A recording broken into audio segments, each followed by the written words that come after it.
વગર ટિકિટ દિયોદરમાં કોંગ્રેસની ઉમેદવારી. ગુજરાત વિધાનસભાની ચૂંટણીમાં હવે ઉમેદવારી પત્ર ભરવાનો આવતીકાલે અંતિમ દિવસ છે, પરંતુ બનાસકાંઠા જિલ્લાની મહત્વની ગણાતી દિયોદર 14 વિધાનસભા બેઠક પર કોંગ્રેસનું મૂંચડું ગૂંચવાયેલ છે, જેમાં હજુ સુધી કોંગ્રેસ પક્ષ દ્વારા કોઈ ઉમેદવારને સત્તાવાર મેન્ડેટ આપવામાં આવ્યું નથી. છતાં દિયોદર કોંગ્રેસના વર્તમાન ધારાસભ્ય શિવાભાઈ ભુરિયાએ પોતાના સમર્થકો સાથે ઉમેદવારી પત્ર રજૂ કરતા અનેક અટકળો શરૂ થઈ છે. ઇતર સમાજ પર વધુ મહત્વ ધરાવતી 14 દિયોદર વિધાનસભા બેઠક પર ભારતીય જનતા પાર્ટીએ કેસાજી ચૌહાણ પર કળશ તોડતા કોંગ્રેસ પક્ષ કોને ટિકિટ આપવી તે અસમજ છે, જેમાં હજુ સુધી કોંગ્રેસ દ્વારા સત્તાવાર કોઈ ઉમેદવારને મેન્ડેટ આપવામાં આવ્યું નથી. છતાં વર્તમાન ધારાસભ્ય શિવાભાઈ ભુરિયાએ આજે શુભ મુહૂર્તે કોંગ્રેસના આગેવાનોને લઈ પ્રાંત કચેરીએ પહોંચી ચૂંટણી અધિકારી સમક્ષ પોતાની ઉમેદવારી નોંધાવી હતી. બાઇટ શિવાભાઈ ભુરિયા. સાહેબ, શું કહેશો? આજે ફોર્મ ભર્યું છે, મેન્ડેટ મળ્યો નથી. આજે કોંગ્રેસ પક્ષના ઉમેદવાર તરીકે મેં ઉમેદવારી નોંધાઈ છે. મેં મુહૂર્ત કઢાયેલું હતું અને મારે 16 તારીખે 10:30 થી 12 વાગ્યા સુધીમાં ફોર્મ ભરવાની મુહૂર્ત આવેલ હતું. એને કારણે મેં 17 તારીખે મારે મુહૂર્ત આવતું નહોતું, એટલે મારી ઉમેદવારી નોંધાઈ છે. પણ મને પૂરેપૂરો મારી જે નિષ્ઠા અને મેં પાર્ટીના સૈનિક તરીકે જે કામ કર્યું છે એનામાંથી મને પૂરેપૂરો વિશ્વાસ છે કે હોવાથી મેન્ડેટ તો મારું જ આવવાનું છે. સાહેબ, કદાચ કોઈ બીજા કાર્યકર્તાને મેન્ડેટ આવશે તો શું આપ સાથે રહેશો? મેન્ડેટ કોઈ પણ વ્યક્તિનું આવે, કોંગ્રેસ છે એ જ પંજો છે, એ અમારું મિશન છે. વ્યક્તિ કોણ છે મારે કોઈ જોવાનું નથી, ફક્ત ને ફક્ત કોંગ્રેસ શું છે એ તમારે જોવાનું છે. કોંગ્રેસના નિશાન માટે બટન દબાવીને કોઈ પણ વ્યક્તિ વિચારીશું. સાહેબ, અત્યાર સુધી રિપીટ ધારાસભ્ય જે સિટિંગ હતા તમામને રિપીટ કરવામાં આવે છે, આપનું નામ હજી સુધી રિપીટ નથી થયું અને આજે આપણે મેન્ડેટ વગર ફોર્મ પણ ભરી દીધું. કયા કારણ હોઈ શકે છે? એ વિશે પાર્ટીનો છે. પાર્ટીને કોઈ પણ કારણોસર જો ગોચવાડો જો કોઈ પણ સીટમાંથી આઘાપાછું કરવામાં કે એની સેટિંગ કરવામાં જો કદાચ પાર્ટીને ખેંચતો થતી હોય તો ઠીક છે કે બરાબરું થોડુંક થાય.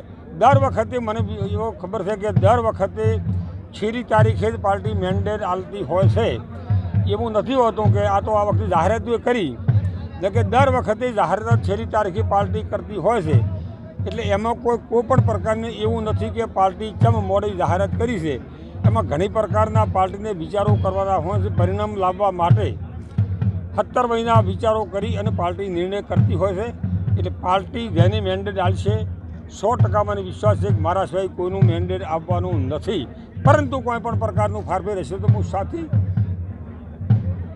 રહી અને જીતાડીશ એવી મારી પૂરેપૂરી લાગણી છે. સાહેબ, આ વખતે ત્રિપક્ષીય જંગ છે. આમ આદમી પાર્ટીમાં પણ ચૌધરી સમાજનો ચહેરો છે. આપને પાર્ટી કદાચ ફાઇનલ કરશે તો આપના ગત વર્ષના જે ગત ટર્મના હરીફ પણ કેસાજી સામે છે અને એક બાજુ તમારા ચૌધરી સમાજનો ચહેરો છે. શું કહેશો?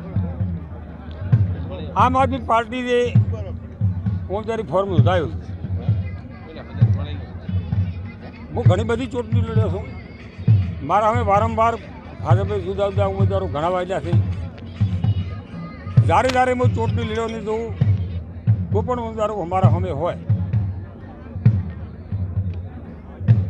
સમાજ હર હંમેશા.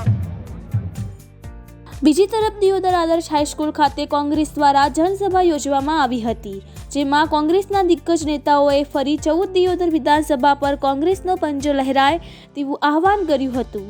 કોંગ્રેસ પક્ષ કોઈપણ વ્યક્તિને ટિકિટ આપે, જેમાં કોંગ્રેસ દરેક કાર્યકરો ખભેથી ખભો મિલાવી આ વિસ્તારમાં ફરી કોંગ્રેસ જીતશે તેવું આહવાન કર્યું હતું. આદર્શ હાઈસ્કૂલ ખાતે યોજવામાં આવેલ કોંગ્રેસની જાહેર સભામાં તાલુકા પંચાયતના પૂર્વ ઉપપ્રમુખ બળવંતજી ઠાકોરે પણ વર્તમાન ધારાસભ્ય શિવાભાઈ ભુરિયાને ટિકિટ મળશે તેવું કહી નામ લીધા વગર ટાંફકા માર્યા હતા, જેમાં નિવેદન આપતા કહ્યું હતું કે બીજા કોઈ કાર્યકરો ગમે તે કરે, દિલ્હી જવું હોય તો દિલ્હી જાય, બાકી બધા ખાંડ ખાય કહી પ્રવચન કર્યું હતું. દિયોદર વિધાનસભા બેઠક મહત્વની બેઠક છે, જેમાં 2017માં શિવાભાઈ ભુરિયાની જીત થઈ હતી.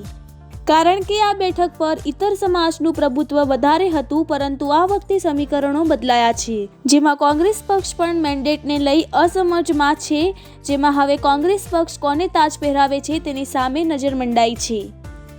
રિપોર્ટર રાજ કચ્ચર, બનાસકાંઠા. આજે ઇત્તર સમાજની વાત કરી. વિધાનસભા દિયોદરમાં સૌથી વધારે વોટ ઇત્તર સમાજના છે. આપ આખા લેખાજોખો વર્ષોના જુઓ તો ઇત્તર સમાજનું હર હંમેશા વિધાનસભા પર પ્રભુત્વ રહ્યું છે. ઇત્તર સમાજના ધારાસભ્ય ચૂંટાઈને આવેલા છે. 1.5 લાખથી પણ વધુ મતોથી ઇત્તર સમાજના અહીંયા મતદારો છે. 5 વાર અમારા પરિવારે વિધાનસભાની ચૂંટણી લડી છે ને 5 જીતેલા છો.